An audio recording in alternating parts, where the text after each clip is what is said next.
पढ़ते हम लोग स्टैंडर्ड 9 का जीबीएससी का lesson number 13 India locations, geological structures and physiography part 1। India हम लोग को पता है, हम पूरी कंट्रीज़ में, पूरे वर्ल्ड की जितनी कंट्रीज़ है उसमें एक यूनिक पोजीशन शेयर करती है। इंडिया ऐसी कंट्री है जहाँ पे वर्ल्ड की सबसे बड़ी डेमोक्रेसी देखने को मिलती है। उनका जो कल्चर है बहुत ही पुराना है और ट्रेडिशनल कल्चर बहुत ही मानते हैं। India has the largest democracy in the world. आप देखोगे तो इंडिया की जो डेमोक्रेसी है वो वर्ल्ड की लार्जेस्ट डेमोक्रेसी है। Coordinating attitude of our culture has not discarded any religions. और हमारा जो कोऑर्डिनेशन एटीट्यूड है हमारे कल्चर, रेस और पीपल बाकी सब के अलग अलग होने के बावजूद भी has accepted them wholeheartedly. हमारे पूरे इंडिया के लोग उसको हार्टली एक्सेप्ट करते हैं। दस impartially toward all the religions, हम सब जो भारतीय है वो रिलीजियस, पीपल, रेस, ये सारी चीज़ों को इंडिया के मेन कैरेक्टरिस्टिक्स मानते हैं कि हम लोग सब अलग अलग टाइप के लोग हैं, अलग अलग रिलीजन, अलग अलग धर्म के लोग, फिर भी हम सब एक हैं। इसीलिए इंडिया को कल्चर और कन्फ्लुएंस भी कहा जाता है। So India has become a culture in confusion, जहाँ पे अलग अलग टाइप की वैरायटी के कल्चर देखने को मिलते हैं। Even though many natural and the man-made disasters have taken place, India has constantly continued her progress. देखने जाए तो इंडिया में बहुत सारे मैन मेड और नेचुरल डिजास्टर आए हैं, लेकिन फिर भी इंडिया ने अपनी जो पोजीशन है वो प्रोग्रेस के लेवल में बरकरार रखी है। Geographical condition have contributed immensely toward the development and progress in Indian culture. देखने जाए जो जियोग्राफिकल कंडीशन है हमारी, वो हमारे डेवलपमेंट और प्रोग्रेस इंडियन कल्चर में मदद की है। यहाँ पे वाइट पोर्शन जो दिख रहा है वो हमारा इंडिया है। Indian location, size and area देखेंगे।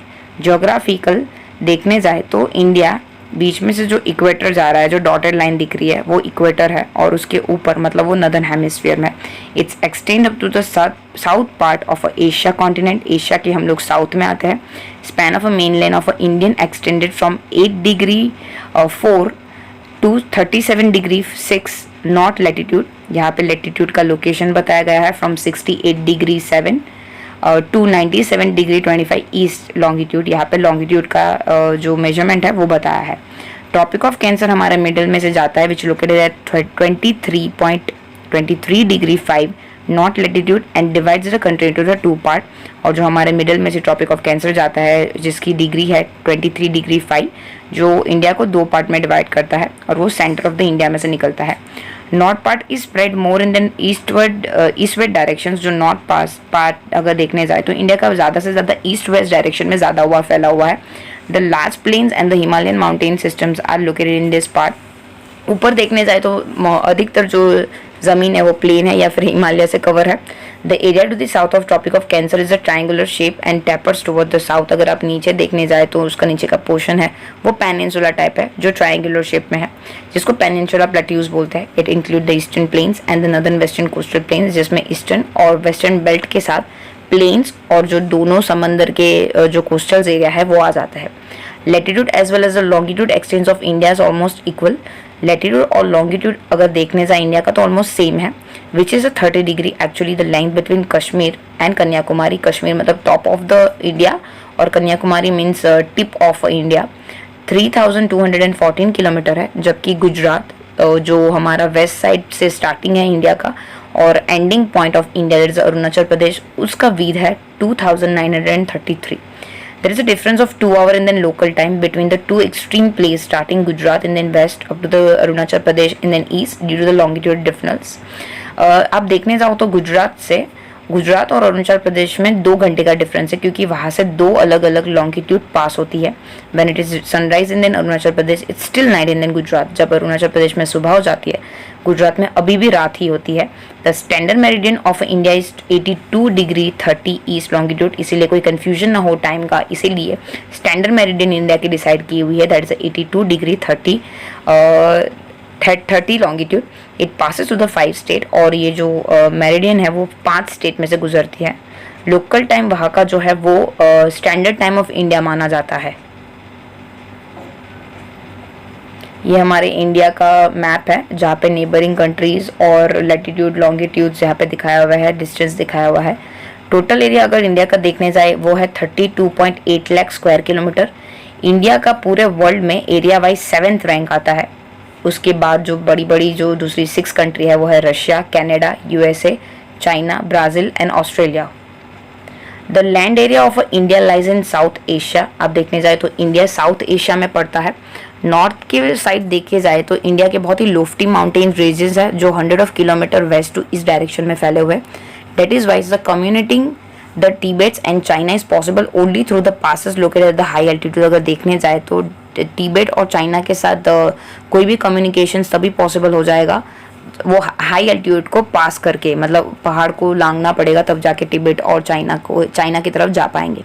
हमारी बे ऑफ बंगाल ईस्ट साइड है, अगर सी में देखने जाए अरेबियन सी वेस्ट साइड पे है, और हमारे पास हमारा पूरा इंडिया ऐसी कंट्री है जिसका ओशन उसके नाम से है, that is the Indian Ocean जो पेनिनसुला साइड पड़ता है। Sea is utilise as a waterway, sea को वाटरवेज की तरह लिया जाता है। And even though the land routes are obstructed by surrounding mountains, India has accepted all the cultural elements arriving from the outside and then have emerged into the Indian society. अलग अलग culture, जब राजा महाराजा हुआ करते थे, British हुआ करते थे, तब बहुत सारे अलग अलग टाइप के अलग अलग एरिया वाले लोग इंडिया में आए थे, रहे थे, फिर भी इंडिया ने उन सबको एक्सेप्ट किया। यहाँ पे स्ट्रेटेजिक लोकेशन बताया हुआ है इंडिया से कि कितना परफेक्ट है लोकेशंस, ताकि हम बाकी सारी कंट्रीज़ में ट्रैवल कर पाए, एक्सपोर्ट कर पाए, इंपोर्ट कर पाए। India hold the strategic location in the eastern hemisphere, हम लोग ईस्टर्न हेमिस्फीयर में पढ़ते हैं, सो स्ट्रेटेजिक इंपॉर्टेंस हमारी बढ़ जाती है। India is in eastern hemisphere, oceans have contributed immensely in developing the mutual relationship with N ancient time. पहले के ज़माने से ही इंडिया का रिलेशन ट्रेड वाइज बाकी सारी कंट्रीज से साथ बहुत अच्छा रहा है, और उसमें ओशंस ने अपना बहुत ही ज़्यादा अच्छा योगदान दिया हुआ है। India has trade relations with in east Africa, west Asia, south east Asia since in ancient time. India का पहले के ज़माने से ट्रेड ये सारी कंट्रीज़ के साथ रहा था। इंडिया का जो कल्चर और कमर्शियल रिलेशंस है वो उनके लोकेशंस की वजह से और ज़्यादा गाढ़ होता है और ज़्यादा गहरा होता है। No country in the Indian oceans has long maritime boundary as India has. किसी भी कंट्रीज़ को इंडिया जैसी इतनी लंबी चौड़ी कोस्टल लाइन नहीं है। हमारा स्ट्रेटेजिक लोकेशंस के वजह से हमें ओशन का नाम हमने इंडियन ओशंस रखा है, जो हमारे इंडिया के नेम्स है। Location of India across the international waterway is also important. हमारा इंडिया का जो लोकेशंस वो इंटरनेशनल वाटरवे के पॉइंट ऑफ व्यू से भी बहुत इंपॉर्टेंट है। With the opening of the Suez canal in 1869 India और यूरोप का डिस्टेंस जो है लगभग 7000 किलोमीटर कम हो गया था। Sea connecting east and the south east Asia and Australia to Africa, European pass to the Indian oceans. इसकी वजह से अगर यूरोप को कहीं जाना हो, जैसे कि south east Asia, Australia to Africa, so ये इंडियन ओशन के थ्रू ईजिली जा सकते हैं। Circum African waterways and Suez canals waterways passes by the India. India में से सर्कम अफ्रीकन वाटरवे और Suez canal waterway pass on होते हैं। कनाडा और USA also reach the same waterway via strait of Malacca and Pacific Ocean, और USA भी ये सारी जगह पे जाने के लिए सेम वाटरवे यूज़ करती है, स्ट्रेट ऑफ मलाक्का और पैसिफिक ओशन से, जो यहाँ पे आपको दिख रहे होंगे। एयर रूट्स और सी रूट्स को डॉटेड के फॉर्म में बताया हुआ है। India has connected with in many countries since in centuries, हम लोग बहुत सारी कंट्रीज के साथ सेंचुरीज से 100-200 साल से कनेक्टेड है। गुड एंड देन आइडिया वो being exchange since in ancient time, हमारे आइडियाज़, हमारे थॉट प्रोसेस हमेशा एक दूसरे से एक्सचेंज करते रहे हैं। सिमिलरली जो उपनिषद है, रामायण है, पंचतंत्र है, थेरापेटिकल मेथड है, न्यूमेरिकल फिगर्स है, डेसिमल सिस्टम्स है, ये सारी हमारे वर्ल्ड फेमस, ये सारे जो फंक्शंस जो हम लोगों ने इनोवेट किए हुए वो वर्ल्ड फेमस है। India has an important location in south Asia. There are 29 states and national capital territories, 6 union territory in India। अभी देखने जाए तो 28 states है और national capital के साथ और 6 union territory नहीं है, अभी वो 8 हो गई है।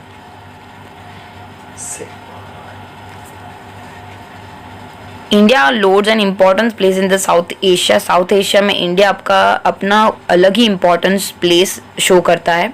यहाँ पे जो 28 स्टेट्स और 8 यूनियन टेरिटरी है इंडिया में, वो एक उसका प्रूफ है। तेलंगाना को 29 स्टेट एज अ क्रिएट किया गया था लगभग 2 जून 2014 में। नेबर ऑफ इंडिया देखेंगे, अगर देखने जाए तो नॉर्थ की साइड पे, अगर नॉर्थ ईस्ट की साइड अगर देखने जाए तो पाकिस्तान, नॉर्थ ईस्ट की साइड अगर देखने जाए तो चाइना एंड नेपाल से हम लोग बाउंड्री शेयर करते हैं। भूटान है, और देखने जाए तो ईस्ट साइड्स है म्यांमार और बांग्लादेश, यहाँ पे आपको पिक्चर में दिख रहा होगा। In the south there is Sri Lanka and Maldives, जो हमारे मरीन टाइम नेबर्स है। इंडिया एंड श्रीलंका सेपरेटेड होते हैं सिर्फ पाक स्ट्रीट से और गल्फ ऑफ मन्नार से, यहाँ पे आपको पिक्चर में दिख रहा होगा। ये गल्फ ऑफ मन्नार है जो पे लाइन दिख रही है आपको। Lakshadweep islands are located in the Arabian sea, और लक्षद्वीप आइलैंड है हमारे अरेबियन सी में, और अंडमान निकोबार आइलैंड्स है बे ऑफ बंगाल में। लाइक टू नो में देखते हैं जो इंडिया का सदर्न मोस्ट पॉइंट है दैट इज इंदिरा पॉइंट, वो पानी के अंदर सबमर्ज हो गया था 2004 में जब सुनामी आई थी तब, और अंडमान निकोबार भी सबमर्ज हो गया था ओशन में। जियोलॉजिकल स्ट्रक्चर देखेंगे, अगर करंट फिजियोग्राफी इंडिया की देखे तो वो टेक्टोनिक और क्रस्टल मूवमेंट, जो अर्थ का जो क्रस्ट है उसमें मूवमेंट की वजह से जो क्रिएट होती है उसकी वजह से है। ये दोनों कंस्ट्रक्टिव या डिस्ट्रक्टिव हो सकती है, या फिर वो कंस्ट्रक्ट कर सकती है या वो डिस्ट्रक्ट कर सकती है। The knowledge about the interior of earth is very interesting. जो अगर देखे जाए तो अर्थ का जो इंटीरियर पोर्शन है वो बहुत ही इंटरेस्टिंग है। उसका जो ऊपर का जो क्रस्ट है वो फ्लोट होता रहता है सेमी लिक्विड रॉक्स पे, इसको एथनोस्फीयर बोलते हैं। हीट जो होती है वो रेडियो एक्टिव, अर्थ के अंदर का जो कोर है वो अभी भी जल रहा है ऐसा माना जाता है साइंटिस्ट ने रिसर्च के बाद। तो वहाँ पे रेडियो एक्टिव प्रोसेस की वजह से वो अर्थ को ऊपर की डायरेक्शन में धक्का मारता है, और या फिर साइड बाय साइड वो एक दूसरे को अपवर्ड या डाउनवर्ड साइड्स या फिर ट्रांसफॉर्मेशन साइड्स में एक दूसरे को प्लेट को एक दूसरे से ये रेडियो एक्टिव की वजह से, ये हीट की वजह से मूवमेंट होती है। It's tend to reach the surface of the earth by generating convectional current, और ये जो हीट है वो कन्वेक्शनल करंट के थ्रू ऊपर नीचे होती है। And that the upper current break the upper layer which break into the large piece which are known as a lithosphere plate, और वो प्लेट्स में डिवाइड करते हैं जिसको लिथोस्फीयर प्लेट्स बोलते हैं या फिर टेक्टोनिक प्लेट्स बोलते हैं। आपने अगर पूरे वर्ल्ड में देखे तो there is a 7 tectonic plates. There is a Pacific plates, north American plate, south American plates, European plate, African plate, Indo Australian plates and Antarctica plate. At some place ये जो प्लेट है वो drifting होती है एक दूसरे से, जिसको डाइवर्जिंग प्लेट बोलते हैं। डाइवर्जेंट प्लेट मतलब जब वो एक दूसरे से मूव आउट हो, आपको पहले पिक्चर में दिख रहा होता है कि दोनों अलग हो, तो उसको डाइवर्जेंट प्लेट बोलते हैं। नेक्स्ट देखते हैं, at some places this plates come over close to each other, कभी कभी बहुत ही नजदीक आ जाती है तो उसको कन्वर्जेंट प्लेट बोलते हैं। इसकी वजह से माउंटेन फॉर्म हो जाते हैं या फिर ऐसे फोल्डिंग जैसा क्रिएट हो जाता है। Due to the divergence and convergent process folding and faulting take place, अंदर खड्डा हो जाता है या फिर एकदम दोनों के बीच में गैप आ जाता है। Due to the movement of this plant plates over the millions of the year, shape of a landform as well as the location have changed। उसकी वजह से locations और पूरा जो landform है वो बदल जाता है। इतने over of million of years में ये चीज़ें देखने को मिली। Process of a diversion is responsible for the tectonic and the volcanic activity on the earth। ये tectonic या फिर volcanic activity की वजह से भी हो सकता है। Wherever these drifting plates have collide with the one another, this result a mountain. अगर एक दूसरे के ऊपर चढ़ जाती है प्लेट तो माउंटेन बिल्डिंग फॉर्म हो जाती है, माउंटेन फॉर्म हो जाते हैं। Wherever this plates drift away, तो उसकी वजह से लैंडफॉर्म या फिर ओशन क्रिएट हो जाते हैं। The continent situated among this fissures are drifting continuously, और ये जो लैंडफॉर्म्स है वो कंटिन्यूसली ड्रिफ्ट होते रहते हैं। इस प्लेट को कन्वर्जन प्लेट बोलते हैं। कन्वर्जन प्लेट आपको अंदर पिक्चर में दिखाई दे रही होगी कि क्या हो रहा है, वो प्लेट के अंदर एक दूसरे की तरफ धक्का मारता है। India was a part of a very vast and then ancient land mass, जिसको गोंडवाना लैंड्स बोलते हैं। Land mass consist of present south America, जिसमें थोड़े साउथ अमेरिका, अफ्रीका, ऑस्ट्रेलिया और एंटार्क्टिक के लैंड मास देखने को मिलते हैं। Over a period Indo Australian plate started drifting gradually toward north. Over a period of time अगर देखने जाए तो इंडो ऑस्ट्रेलियन प्लेट नॉर्थ की डायरेक्शन में मूव करनी शुरू हो गई थी। ऐसा माना जाता है कि जो ये प्लेट्स है वो कोलाइड हो गई थी with the large European plates before about 5 crore years. 5 crore साल पहले ये हुआ था। Due to the collision between the Indo Australian plates and European plates, Himalayan mountain systems emerge out the Tethys C.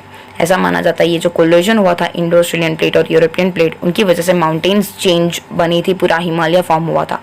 A large valley was formed to south of the Himalaya system, whereas the alluvial sedimentary are deposited by the river flowing from the north and south to it।